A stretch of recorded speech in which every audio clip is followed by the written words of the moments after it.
Hello, everyone. We're so happy to have you here with us on the Stronger Marriage webinar, produced by the Utah Marriage Commission, hosted by Utah State University.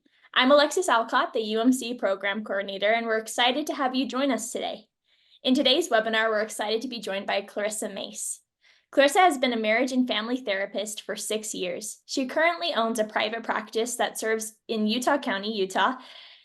She graduated with master's at age 23 and has been dedicated to her therapist career since. She's supervised, trained, and pursuing her AASECT certification and applies to PhD while expanding into group practice in 2024. Clarissa's drive comes from breaking generational patterns of poverty and the patterns that come from growing up as the youngest of 10 children to a fully single mom. Life rarely has rules, and she is definitely going to push her way to view reality.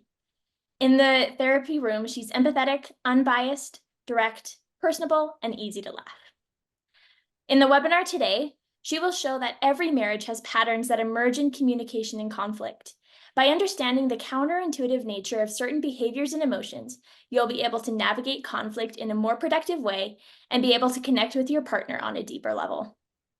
If you have any questions, please ask them by entering them into the Q&A function found at the bottom of your screen. The chat will be turned off during the entirety of the presentation, so if you have any questions for Clarissa, this is really the best place to have them. Make sure that you write them down and save them for the end. After her presentation of 45 minutes, we'll have a 15-minute Q&A, so make sure to write those down. If you've joined us for the CEU credit, make sure to stay on until the end of the presentation. The survey needed for your credit will automatically load onto the screen, and then you'll receive an email from the Utah Marriage Commission with your certificate. You may also email into the Utah Marriage Commission at marriagecommission@usu.edu to receive your survey for this webinar. Once the survey is completed, you'll attain an email with your CEU credit certification. We'll now turn the time over to Clarissa for her presentation. Thank you, Alexis. I did not know you were going to read that bio, so it's kind of a tearjerker. I really appreciate sharing a little bit of my background just because it is something super important to me, is just my upbringing shaping to why I chose to be a marriage and family therapist, why I choose to help families and relationships. So that was a really good start to this presentation. As you can see, I'm going to be speaking on the Great Paradox, and I did have a little bit of a slide to share a bit more details about myself. So my marriage and family therapy journey started at Arizona State University, where I earned my master's, and before that, it was at Utah Valley University, where I received my bachelor's in psychology. I've had the privilege of founding the Utah Marriage and Family Therapy Clinic, which is a practice that is close to my heart, where we specialize in systems theory, training, and therapy for couples, families, and individuals. Beyond the clinic, I explore the intersections of therapy with the broader cultural landscape as a co-host of the podcast It Takes Two. In our episodes, we delve into how themes from news, reality TV, sports, other facets of pop culture intersect with the therapeutic insights, offering our listeners unique perspectives on everyday life through the lens of therapy. On a personal note, I am a wife of 9 years, sharing my life's journey with my partner and our beloved pets, 2 dogs and a cat. So if you're a dog lover or a cat lover, got it covered. They fill our home with joy and a bit of playful chaos. My passion for therapy, particularly in the realms of couples and relationship therapy, extends beyond the clinic. I find great fulfillment in theorizing and identifying patterns that emerge across cases that I work with, which allows me to continually refine my approach and understanding of the intricate dynamics at play in relationships. I actually have a photo of my dogs and my cat for you all. I just love them so much. The dogs are Milo and Nacho, and my cat is Nova. Today, I'm excited to share insights and explorations into the paradoxes we encounter in emotional processes and relationships. Together, we'll navigate these complex dynamics with the goal of enhancing our therapeutic practices and enriching our personal understanding. So, whether you're a client or a therapist, I think you'll find that there's great insight into both, whether it's the client seeing the behind the scenes of maybe what a therapist learns, or a therapist being able to gain something for their personal life as well. I really appreciate you joining me tonight, and I look forward to our time together. I do want to say this is an interactive workshop. Please help me by using the platform to answer polls and surveys so we can have a more engaging discussion together. Whip out your phones and scan this QR code that I'll pull up just now, or go to the link that is listed as well. And this will, while we're going through the presentation, at times I'll pull this up, and so you can rescan it to answer some of the questions that I'll be addressing. To dive into, actually,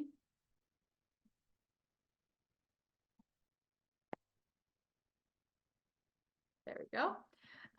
To dive into our exploration of emotional and relational paradoxes, I'd like to start with something that might surprise you about your own perceptions.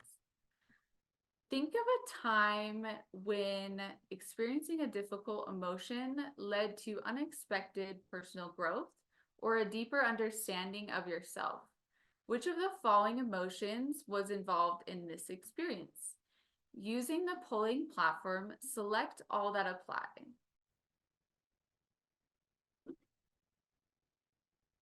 Oh my, sorry guys. All my buttons are all clicked together. I don't know what it all is. So now you can jump into the QR code and list sadness, grief, frustration, anger. Which of these emotions led to a greater understanding or growth?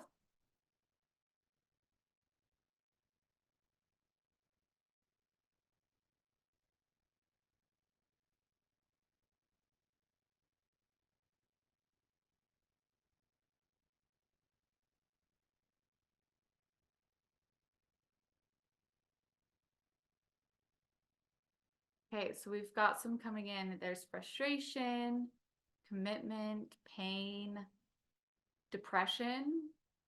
Another one for frustration. That one's a good one.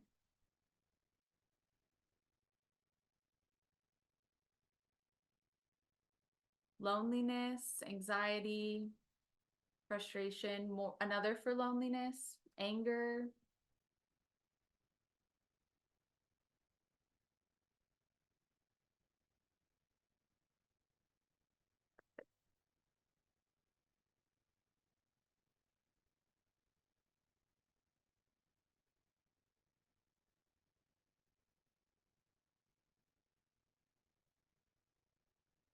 Okay, one more. We've got the heavier emotions or negative ones, if you will. So kind of an understanding that many heavy emotions have led to a greater understanding. I love that. As we can see, many of us have found profound growth in the heart of our most challenging emotional experiences. This paradox, where our deepest struggles catalyze our greatest growth, is a paradox we've normalized, but it's counterintuitive and seemingly contradictory all the same. So, what is a paradox definitively? We've said the word 100 times at this point, but what is it? Simply put, it's a statement or observation that is seemingly contradictory opposed to common sense or totally illogical, yet is true. On this slide are some examples of written paradoxes. See how they are true but yet contradictory. I especially like the last one. And some of these people you may have already seen or heard before because they are well-known paradoxes.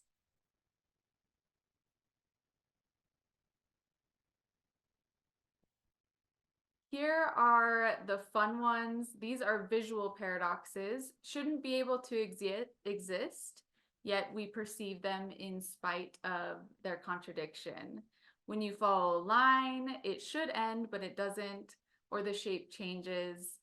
And as you look at it, despite it being a still image, there's lots of life to it. Let me know which one is your favorite, or share with somebody near you which one is your favorite.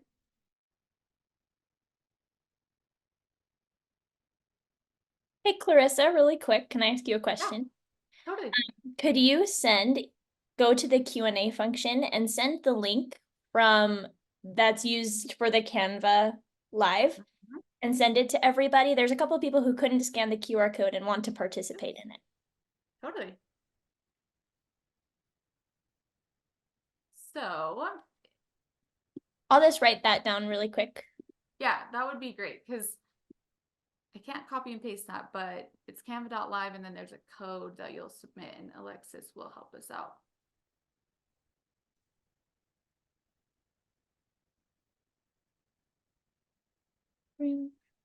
Sorry. No, this is great. I appreciate you interrupting and making sure all of us participate. Okay, perfect. That's in the chat function for everyone who would like to use that. Awesome.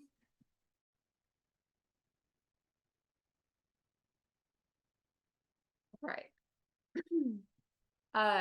All of what I've shared so far is helping us now conceptualize what I've titled the Great Paradox. It's the summation of very real paradoxes we experience physically and emotionally that have a significant impact on our lives and relationships. Let's review some real-world examples now. Therapists, and perhaps you've been in this position as a client, often encounter challenges when either party becomes fixated on a specific emotion or aspect of processing. This impasse can stem from an intense desire to fix oneself or push through difficulties without acknowledging and accepting the negative aspects of one's experience. Isn't that logical though? If there's a problem, fix it. Such an approach, driven by an urge to quickly overcome or get over it, inadvertently prevents progress by not allowing the space for the negative emotions to be recognized, felt, and ultimately integrated into the healing progress. While the just push through it and believe in yourself mentality carries an appealing message of resilience and self-belief, it can inadvertently gloss over the complexities of human emotions. This approach, with its emphasis on relentless positivity and the quick fix mentality, may sideline the importance of acknowledging, understanding, and working through negative emotions. Herein lies our first paradox. The way to fix a problem is to avoid fixing anything. Instead, to fix a problem, one must allow the problem to exist. To hold space for that problem, it seems bizarre. Imagine a house on fire and a crew of firefighters staring at the raging flames, believing that if they just address the fire for long enough, the flames will extinguish. No, that's ridiculous. However, in the human experience, there are many paradoxes like this that require a counterintuitive approach. Otherwise, a fix-it mentality risks invalidating genuine feelings and experiences, potentially hindering true emotional growth and healing.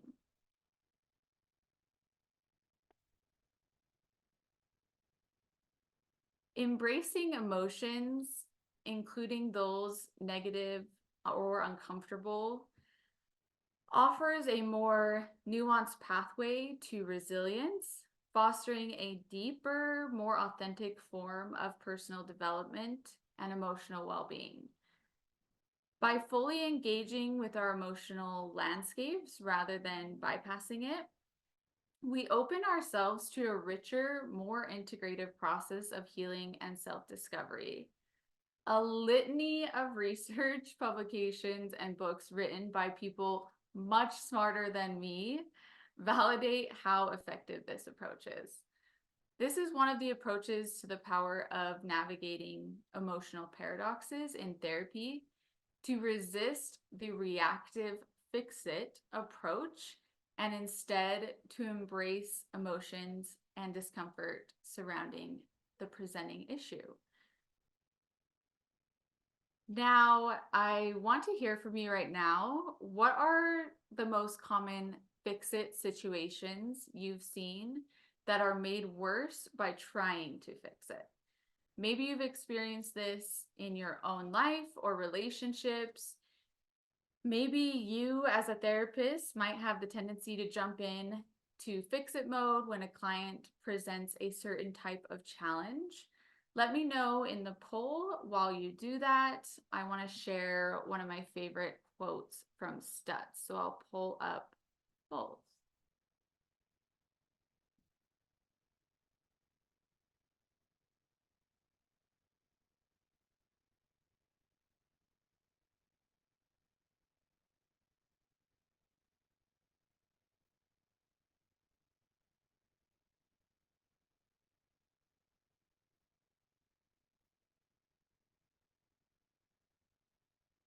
I'm already seeing some come in that are amazing. So arguing in the same circle, I imagine that's just like going around and around and around, fighting over the same thing. People feeling judged, people getting defensive, which you must have seen my presentation or something, because that's coming up. I've seen on the stairs one before, and it always weirds my eyes out. Oh, you're talking about the images.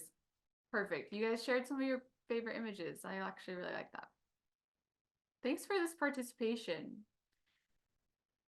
This other one, when my partner is upset with me and I try to tell them why they shouldn't be mad at me in an attempt to fix it. That is a fantastic example.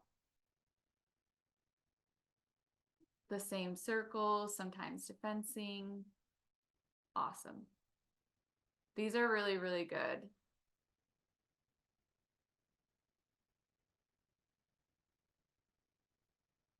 Okay.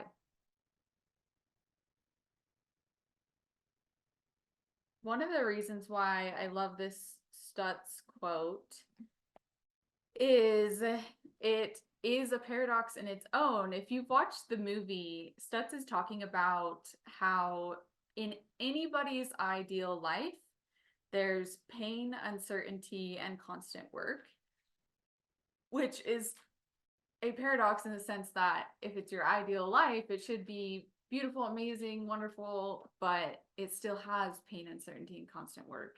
And so acceptance of those things only helps you enjoy how beautiful your ideal life is.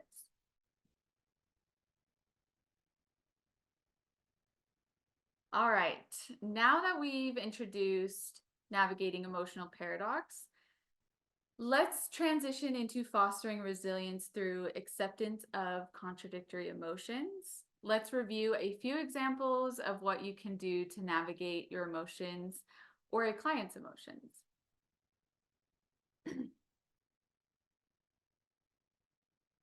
When someone is diagnosed with panic disorder, one of the sole criteria is the fear of having a panic attack. you can't get diagnosed if you have panic attacks, but you aren't afraid of having another panic attack.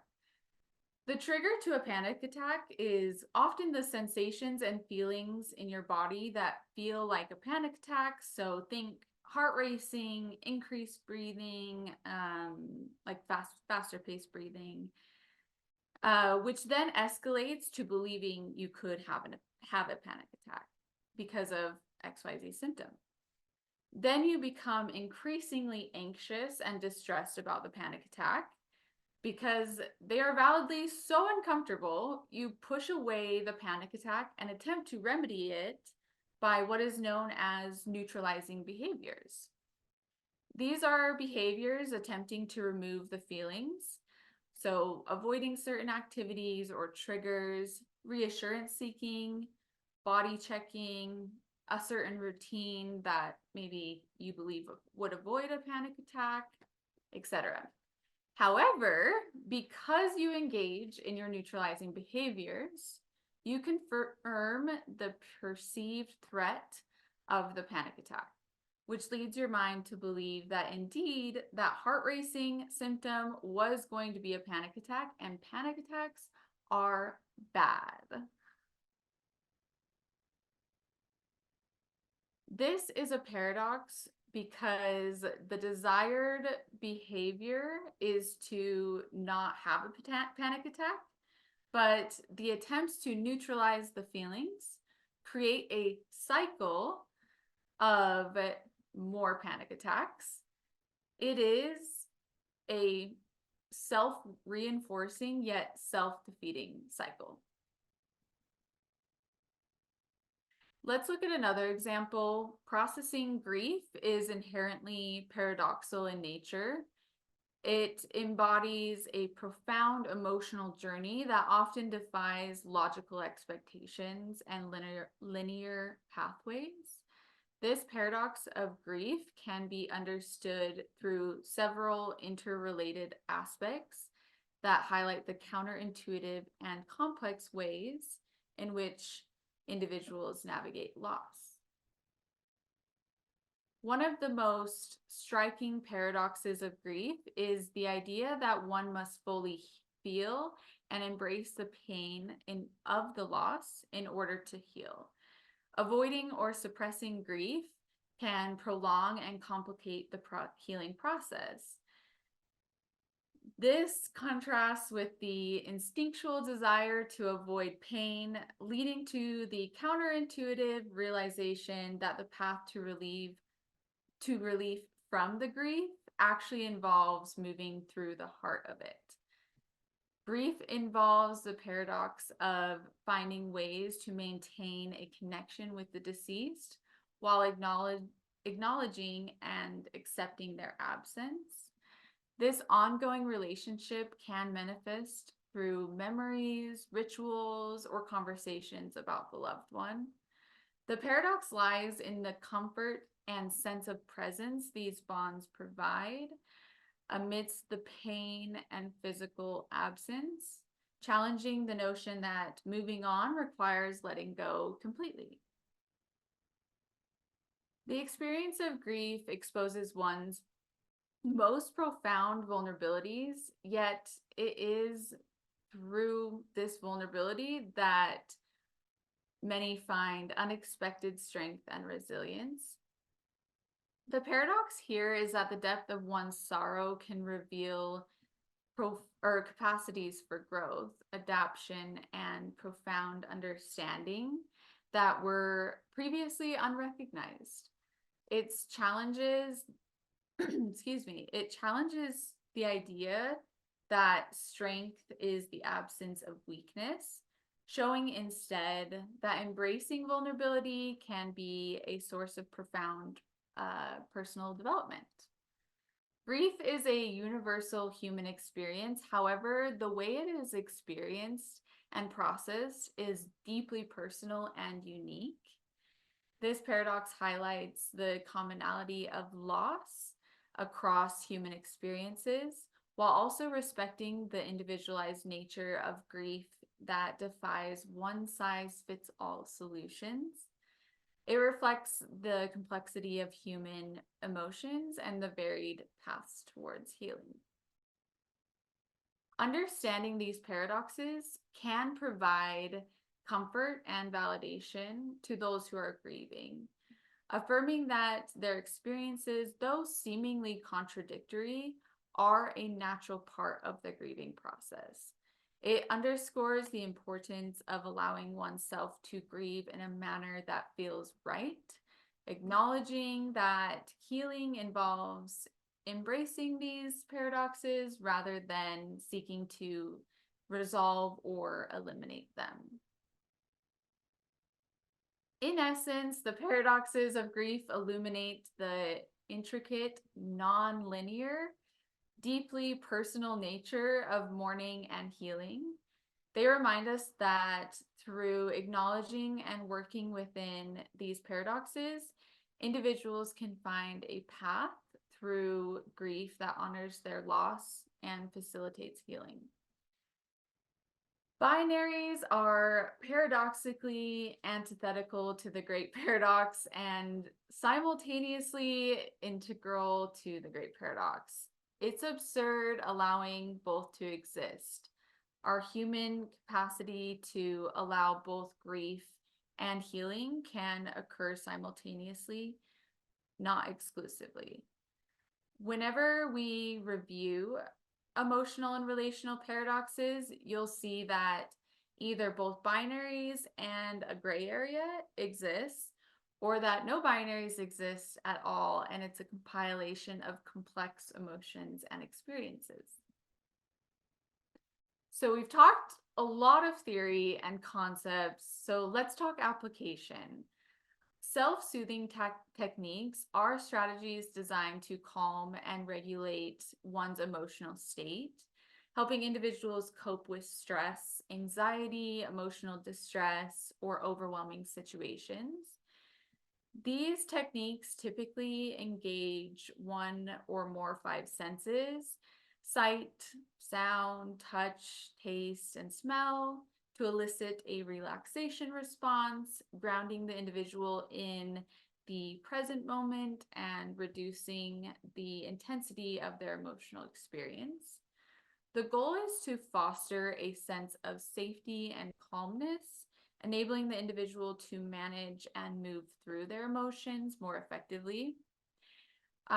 This is super important because if you remember my panic attack example, with the panic attacks, if somebody was to try and expose themselves to managing their panic attacks by exposing to a trigger like cardio or something that got their heart racing, that it would not be wise to do that without being able to have the skills to manage the emotions that come up.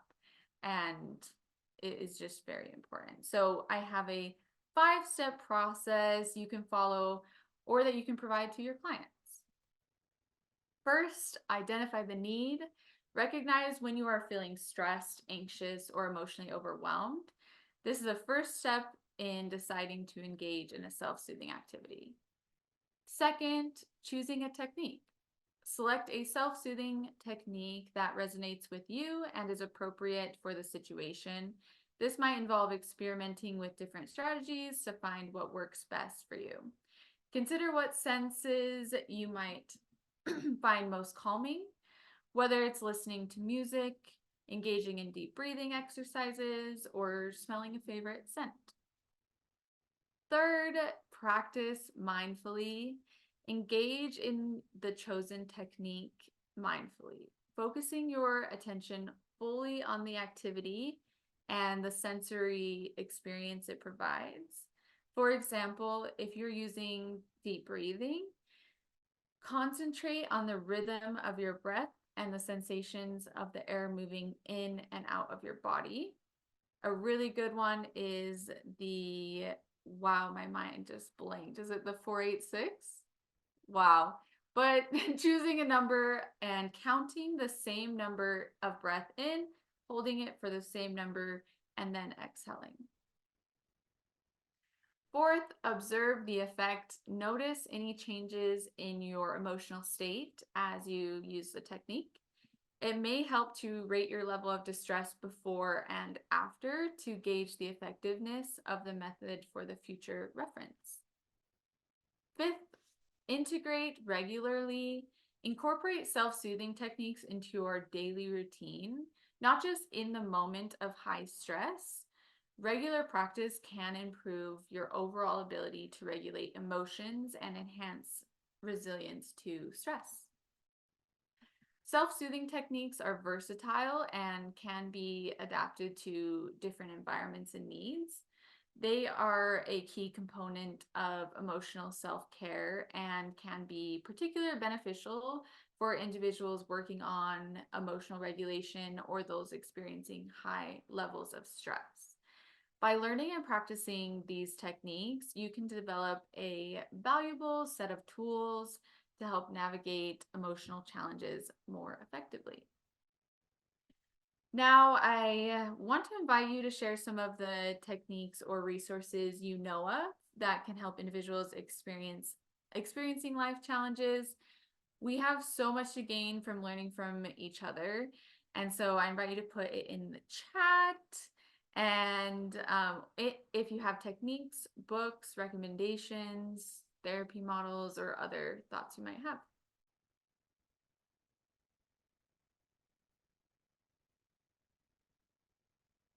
We've got one for breathing. I love the emoji. Stardew Valley. That is like, so many people have told me to play that video game and that it helps their anxiety. So if you're a video game lover or have anxiety, try Stardew Valley. Box breathing. I'm gonna Google that after because I don't even know if I know. Oh, yeah, I don't even know if I know what that is. And then walking. We love a bilateral stimulation, which is when both sides of your body are doing a repetitive movement. It's actually the same science behind EMDR, and REM sleep uses bilateral stimulation. So walking, running, yoga, cuddling your pets. I love this. Jamming out to your favorite song. That's actually probably one of my favorites. I don't know what it is, but like a good song can make my mood like 0 to 10. Sex. I love it. Bold. Thank you for writing these. All right. You're welcome to keep adding them while I go if you think of them. So let's move to our third section of the presentation, which is enhancing relationship dynamics through the understanding of behavioral paradoxes. So let's start with pursuer withdrawer. This is one of my favorite examples to use when discussing the Great Paradox because it's very simple to understand, and there is a lot of research published on attachment theory that validates it.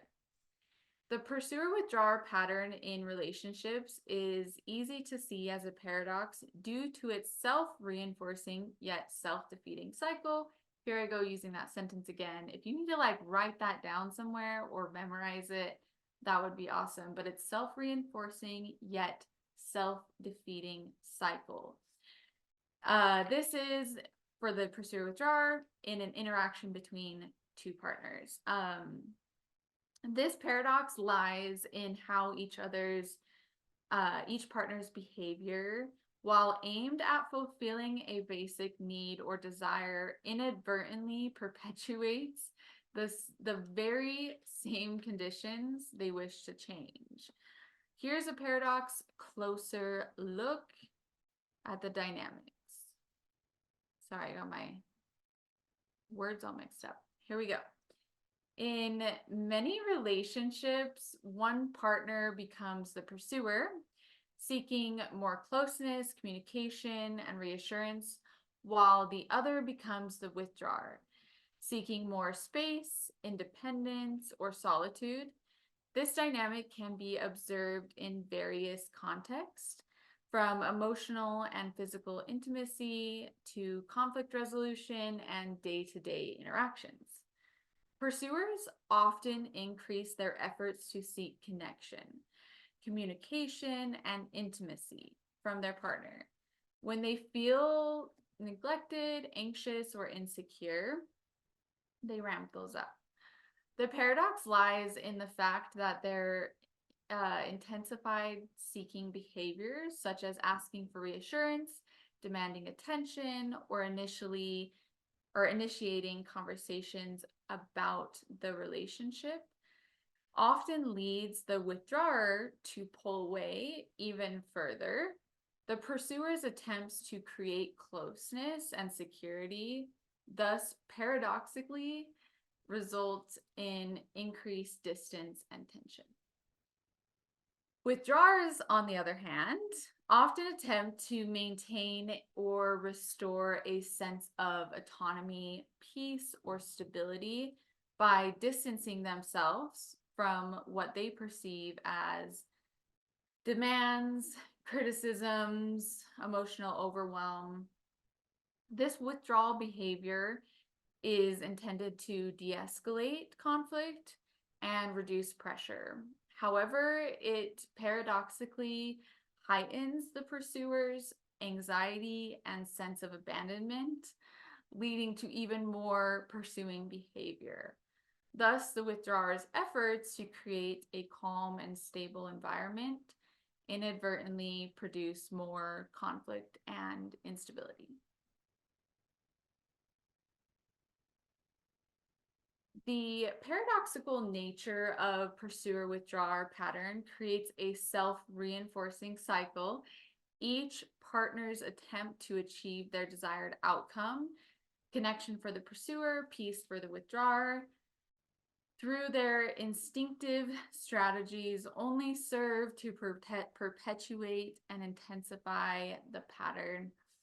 The more one pursues, the more the other withdraws, and vice versa, trapping both partners in a cycle that neither wants and that fulfills neither's need.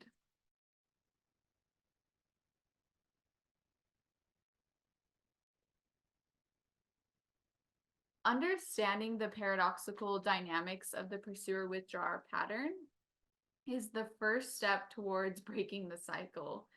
By recognizing that their well-intentioned efforts are counterproductive, partners can begin to explore new ways of relating that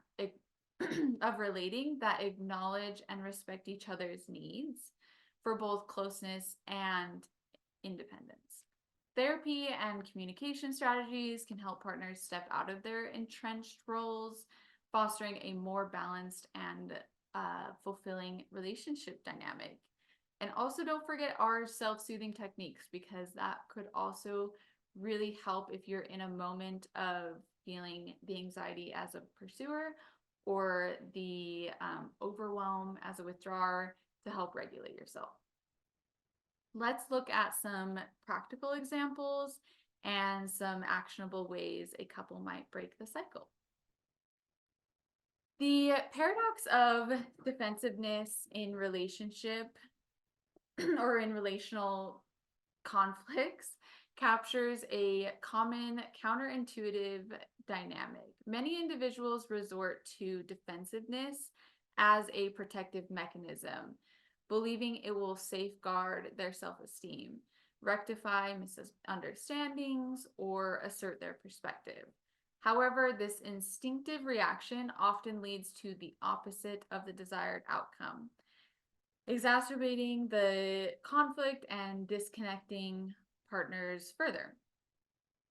Defensiveness is a reaction aimed at protecting oneself from perceived attack, criticism, or blame. It can manifest as denying responsibility, counter-attacking, justifying behavior, or minimizing the significance of one's actions.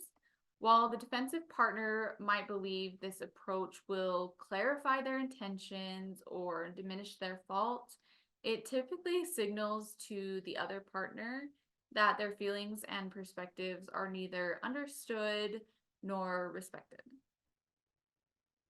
Intention versus perception. The paradox of defensiveness arises from a discrepancy between intention and perception. The defensive partner intends to protect their self-image and clarify their stance, hoping to resolve the conflict or at least justify their actions. However, the perception from the other partner's viewpoint is one of the refusal to engage empathetically, an evasion of accountability, and a lack of openness to dialogue. This misalignment often escalates the conflict instead of diffusing it. So seeking connection versus distance in moments of conflict, when most partners seek at a fundamental level, or what most partners seek, is understanding, connection, and reassurance. Defensiveness, while aiming to protect oneself, paradoxically undermines these needs by erecting behaviors to emotional connection. Rather than drawing partners closer to a resolution or mutual understanding, defensiveness pushes them apart, amplifying feelings of isolation and misunderstanding. Validation offers a powerful alternative to defensiveness, addressing the root needs that defensiveness inadvertently neglects. By validating, one acknowledges and affirms the other partner's feelings, perspectives, or experiences as an understandable and legitimate, even if there is a disagreement on the matter at hand. This approach can disarm in several ways.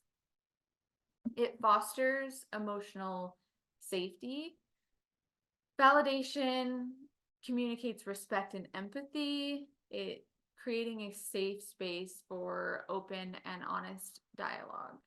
This emotional safety can reduce the perceived need for defensiveness, promotes understanding by showing a willingness to understand the other's viewpoint. Validation opens the door to deeper insight into the underlying issues and emotions fueling the conflict, which in turn would serve for furthering the conflict to a better place and repair and also learning from it. It encourages reciprocity. Validation can lead to the reciprocal openness and vulnerability, as one partner's validation encourages the other to respond in kind, moving the interaction towards cooperation instead of confrontation. It facilitates resolution, with both partners feeling heard and respected. Finding mutual ground or compromising becomes significantly more achievable. So navigating this paradox of defensiveness, this is super important because I think a lot of us can relate to getting defensive. It requires awareness and intentionality. It involves recognizing the instinctive pull towards defensiveness and consciously choosing validation as a more constructive approach. This shift does not imply self-sacrifice or always conceding to the other's point of view, but rather engaging in a way that prioritizes the health of the relationship and well-being of both partners. Through the practice, partners can learn to replace defensive reactions with validating responses, transforming conflict dynamics and enhancing their connection and understanding. Now, I want to invite you to share some of the techniques or resources you know of that can help individuals experiencing these life challenges. And feel free to put them in the chat. Oops. Okay. This can be about defensiveness, pursuer, withdrawer.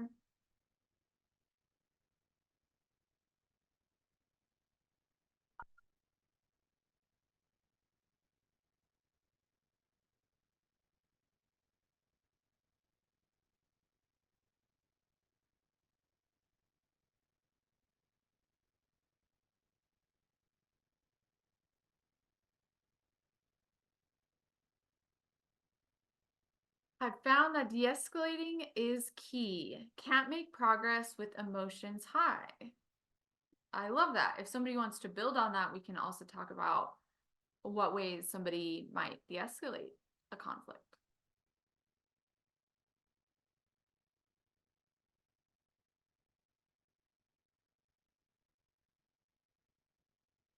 Fighting Fair is a great book on defensiveness. That really is a good book. I'm glad you added that to the chat.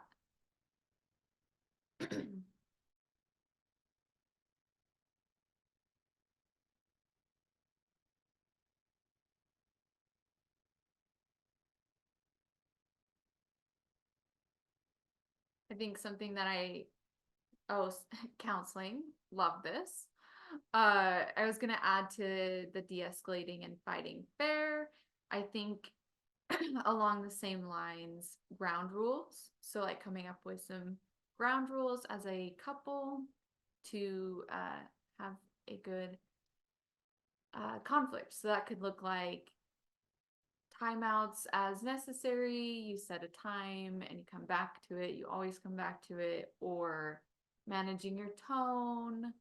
It can be specific to the couple, or you can also Google some because there are lots out there. Involving my partner when cuddling my pet. So I'm guessing like things got escalated, or you're in an escalated mood and you're trying to self-soothe or manage, and then inviting your partner. I love that.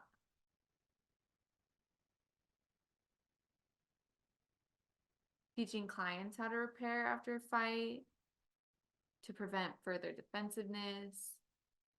This is so true. And it also just takes so much practice. So like once the client learns that repair, it has to be put into practice over and over. I have seen on so many occasions though, when I work with my couples, that when they learn proper repair and when they really do work at it, and also especially working on it in therapy, so like making the therapeutic environment a different experience than at home is also really key. But through those things, I've seen so many couples grow a ton with their conflict and seen so much progress. I love it. Let's move forward. So for a recap, what we learned today is paradoxes are seemingly contradictory and counterintuitive perceptions that are true. The Great Paradox is the concept that we as humans experience many emotional and relational paradoxes that we often mistreat because we don't understand the more effective approach. We discussed the power of navigating emotional paradoxes in therapy. We talked about fostering resilience, healing, and growth through the acceptance and embracing of contradictory emotions. And lastly, we discussed how to reduce feedback loops in relationships that subsequently enhance the relationship. And thank you so much for attending tonight. Please connect with me on Instagram, LinkedIn, or shoot me an email. I'd love to hear your thoughts, and if you're interested in having me present at your clinic or event, feel free to shoot me an email. Thank you again for your comments and engagement. You've all been so wonderful, and I'm here for the Q&A. Perfect. Thank you so much, Clarissa. Yeah. I just want to remind you all as participants that the Q&A is found at the bottom of your screens, and you can just type in your questions. It's also okay if you want to type in your questions to that same link that she has before. I have that pulled up, so I can also facilitate using that. We do have a question already though, which is, do you think advice giving falls into the fix-it mentality? I can definitely see the advice giving falling into the fix-it mentality. And that doesn't mean that it is wrong. I could actually see where if you're a couple, or if you're with a friend, or it's a family member, that you could maybe even say, do you want advice or do you want listening, because sometimes advice or fixing it is helpful. Like not everything has to be paradoxical, but I would say it is more of a fix it. But sometimes people need that. I love that. Our next question is, what challenges did you find in getting your license, and what would you recommend to someone getting their license? What stereotypes did you encounter that maybe you want to push back on? Ooh, I love this. I okay, so some challenges that I found really good to keep in mind is whatever state you want to work in, you get that license in that state if possible, like get your master's in that state, because a lot of states have regulations, and so it can be really challenging to transfer licenses unless your school has a national accreditation. So for whatever license you're going for, also look up your what your accreditation is called, and then check with the programs to see that they have that accreditation, because then you'll be more easily able to transfer. So that's a big one, because I went to school in Arizona and it was quite hard to transfer my license up here to Utah. So that was one thing. I would say some stereotypes that I've faced. It is very challenging to become a therapist. My internship, I was 22 years old and I'm a girl or a woman. And so it's been very challenging to uh, challenge this narrative of I don't have to prove myself, like my knowledge and my skill set is enough, and that there are clients that are a right fit for me versus some that aren't a right fit for me. Because if my age or if being a woman is a barrier for some clients, that's totally fine. They're just not my client, and I can't let that get me down, while also making like it's so important to me to also like fight for the type of therapist that I am, of like I am worth coming to even though I am young and a woman. So both. Hopefully that answers it. You can give follow-up questions if you need. Our next question is, how do couples break the criticism paradox? Ooh, okay. I would, if you need, I would look up like soft startup is a Gottman technique. You can look into that. But with criticism and defensiveness are actually like besties. Like they are always, not always, they are often, here I am with my absolute, they're often really interconnected. So with criticism, the best thing to do is to share from your perspective, your reality. Don't try and force your paradigm onto your partner, and sharing a lot of I statements saying, I felt X in Y event and that resulted in Z. So like an XYZ statement, you can Google that as well. I think speaker listener is also a really good criticism breaker as well, because you are getting the floor to speak. And if you're inserting the I feel and speaking from your perspective and not berating or putting your partner down, then they're more likely to listen from a better place, which then makes you feel more heard, which I feel like it's just all a circle in the sense that then makes you speak kinder and better. And so it all really works together. But those are a few ideas. Thank you for sharing. The person, someone just shared the soft startup in Gottman on our live. So if you're interested in that, you should check that out. The next question is, do you find the grief paradox can be found in other areas of life? i.e., when can you experience loss and growth simultaneously? Do little grief experiences, in your experience, bring the same benefits?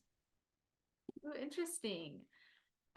There is something called ambiguous loss, which is grieving something that's not a person. And I can definitely see that coming to play throughout life. in small ways included. Um, sorry, I lost part of the question, but to work through it, I believe was the second half. Yeah, do little grief experiences, in your experience, bring the same benefits as that big grief paradox you were discussing? Okay, that makes sense. Um, yes, when like accepting them, right? Like the whole point of a paradox is to not push away that uncomfortable emotion.